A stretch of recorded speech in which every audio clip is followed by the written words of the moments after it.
Hey guys, it's Drake back with my squeaky chair. And today's video, I was thinking the other day, and so just to give a background of what I was thinking about. So I'm sure some of you guys have this feeling where, you're just going around in your daily life, especially if you read maybe the sort of things I do, and pretty much no one you talk to knows anything about any of it. And also, depending on your circle, certainly, but by and large, a lot of people don't read more than a book or two a year. And that's even, they're probably putting some effort in to get a book or two in. So, at least for me, I end up start thinking, oh, wow, I read a lot. I've read a lot of stuff. And because compared to some people, I have. But I know that's not a very valuable way of thinking about things, because basically I should always be comparing myself or to better readers. Just to pick one notable example, Andre from the Untranslated. So one way I was thinking about that is okay, well, I need to quit comparing myself to people who don't read. That doesn't give me anything. It doesn't even make me feel better, because it's okay, these people don't read. What about it? And if I have read more than people who don't read, what does that get me? It gets me nothing. It's not valuable, not even worth thinking about. So then I was thinking, okay, well, if I get into better mindset and I start thinking, okay, what are my big gaps in reading? What have I not read? And of course, there are huge gaps, especially with certain classics that, for one reason or another, don't especially appeal to me, or ones that I've skipped over. And I figured I'd talk about some of those today, because I think this is kind of an interesting idea, because especially for me, I get in kind of a somewhat of a narrow track of literature. I mean, I try to be widely read in the sense of reading stuff around the world, try to be widely read in the sense of reading things from the origin of writing to the present. But within that, I tend for a pretty specific type of book, especially when you get to art writing, whatever you'd call it, poetry, literature, that sort of thing. I tend to go for things that have,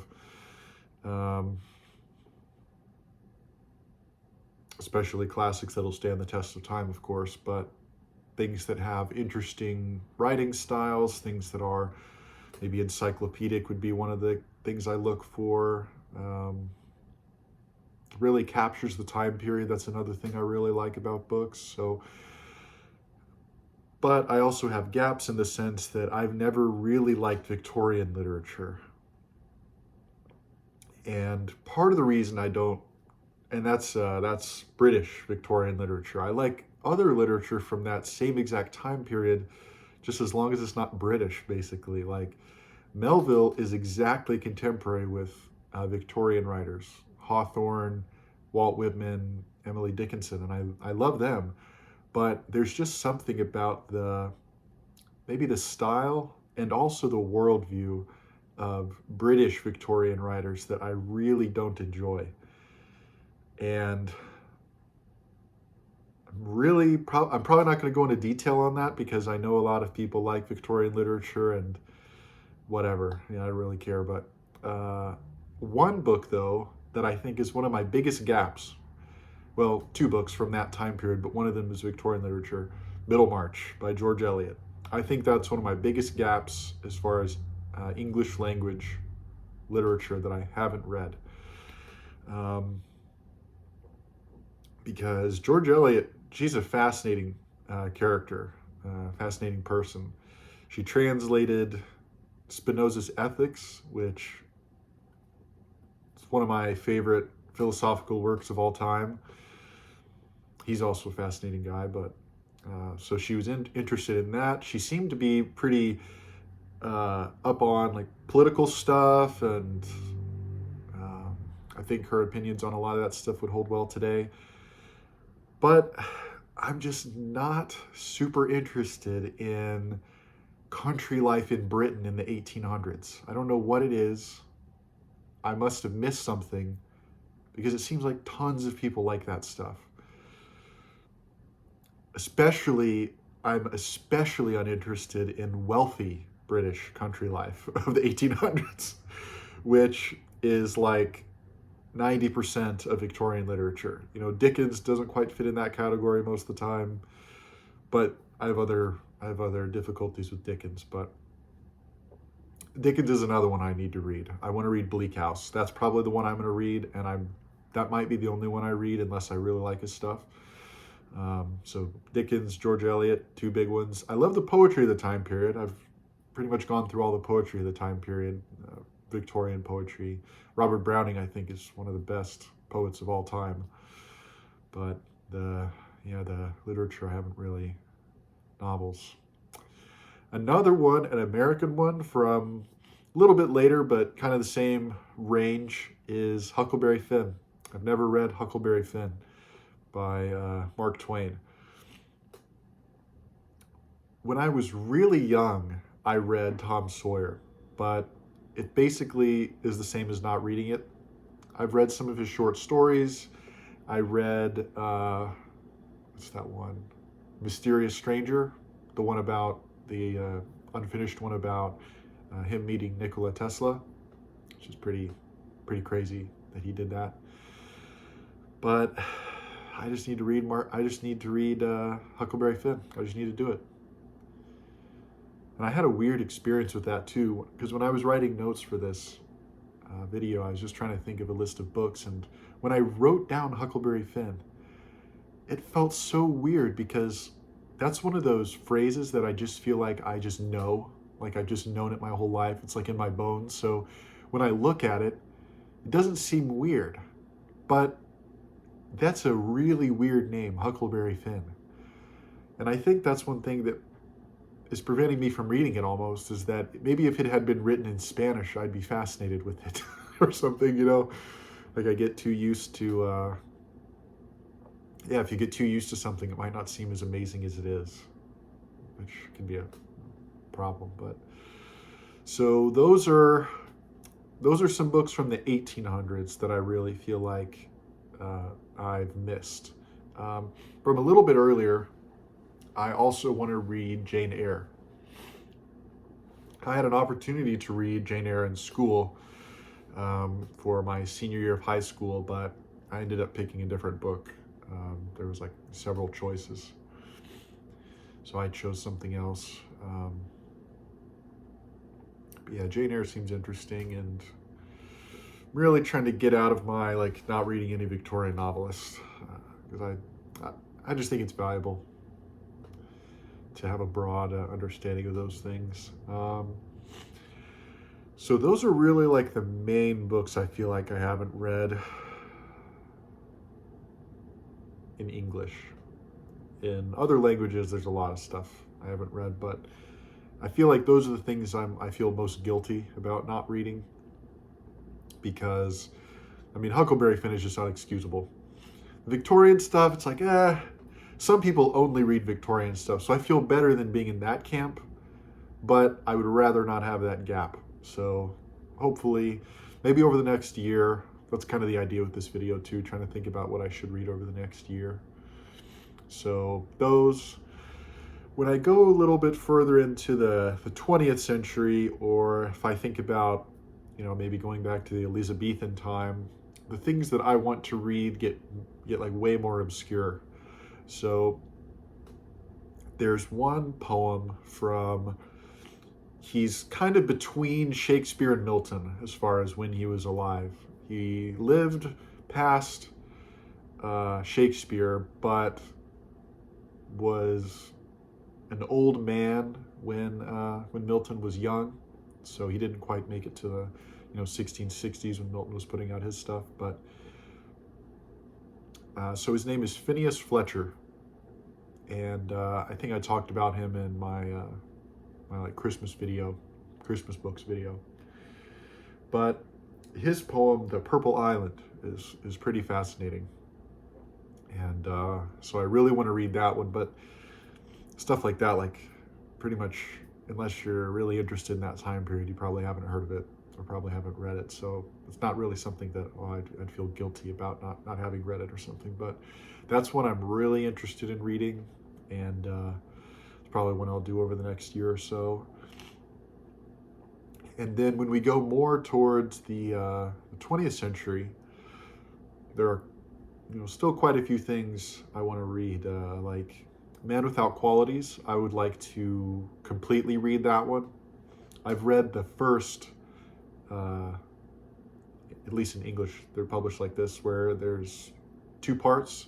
I've read the first part, which is the shorter part. The second part, I think, is over 1,000 pages, at least how I have it with the hardcovers. But I'd like to finish reading Man Without Qualities, because the first part is one of my favorite books.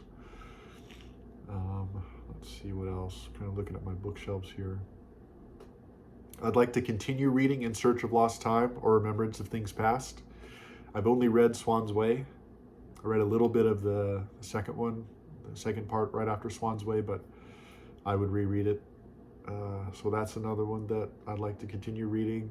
That one I'm not super worried about not reading all of it, or taking a long time to finish. I'd be fine with that.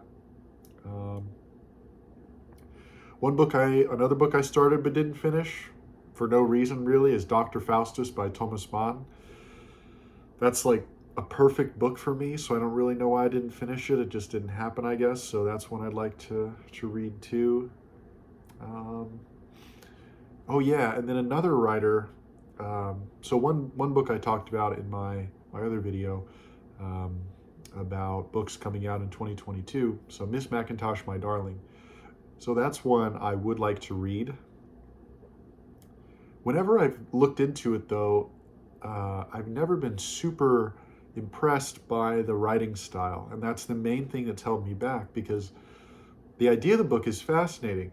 A female writer from the mid 20th century, written 2 books of poetry, written a book about utopian societies, eventually wrote a weird biography about Eugene Debs, came from Indiana. I was born in Illinois and lived in Indiana. I know exactly where she came from and lived. She lived in Chicago for a while, and also lived in New York. But it's a fascinating idea of a book. Apart from all that background stuff, that she's, this opium lady, which has biographical ties to Marguerite Young's life, and just how she goes into kind of fantastic detail on thoughts and events, and dreams. It's interesting, but every time I've looked at an excerpt, I've always been like, that's not impressive. Of course, I might have the wrong excerpts, or I might have just been underappreciating it, but that's one I would really like to read, and I think the Dalkey Archive printing is going to give me the opportunity to at least dip into it and see if I'm interested. Another author from about that same time period, he was born a little later, but like second half of the 20th century, is Joseph Mcelroy. So him, I've been interested in him for a while too. I've been able to get a couple of his books. The ones I'm really interested in reading, Women and Men and Lookout Cartridge, are the main 2 that I'm interested in. Plus as well, but whenever I've looked for Plus, it's always been pretty expensive, and I already have a couple of his books, so I want to read those before I stack on some more, make sure I like his stuff. But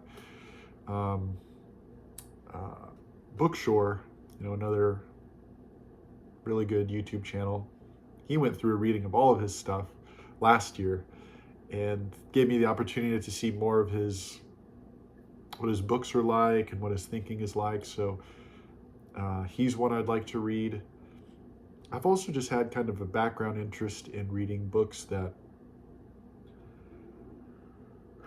would be a good way to put it, like try to replicate what an artificial intelligence would do to imitate humans' thought process, which is quite a niche thing, but there are several books that try to do that. Um, I haven't, there are a couple Greg Egan books I'm interested in, as far as like sci-fi, like genre sci-fi books. But then as far as more like literary books, Plus by Joseph McElroy is one of the ones I'm pretty interested in reading. Is I've been planning something that has to do with like the 1950s, 1960s, the computer revolution that took place back then when all these ideas of AI were developed and things. So I'd like to get an idea of what that would be like. Another book I looked into recently, I haven't read any Don DeLillo.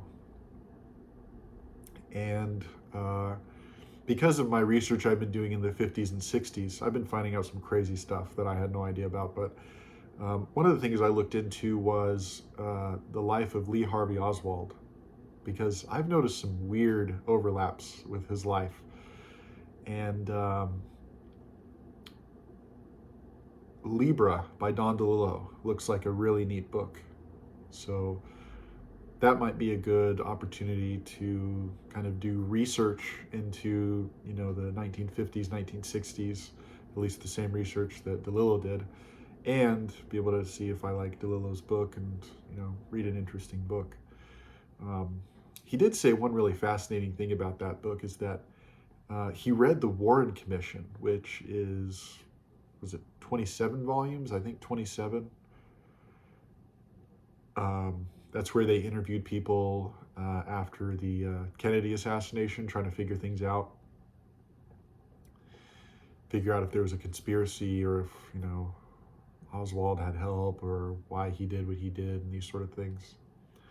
But the way Don DeLillo talks about it really makes it seem interesting. The way he describes it is, if Joyce had lived to be 100 and moved to Iowa City, that's what Joyce would have written after he wrote Finnegan's Wake.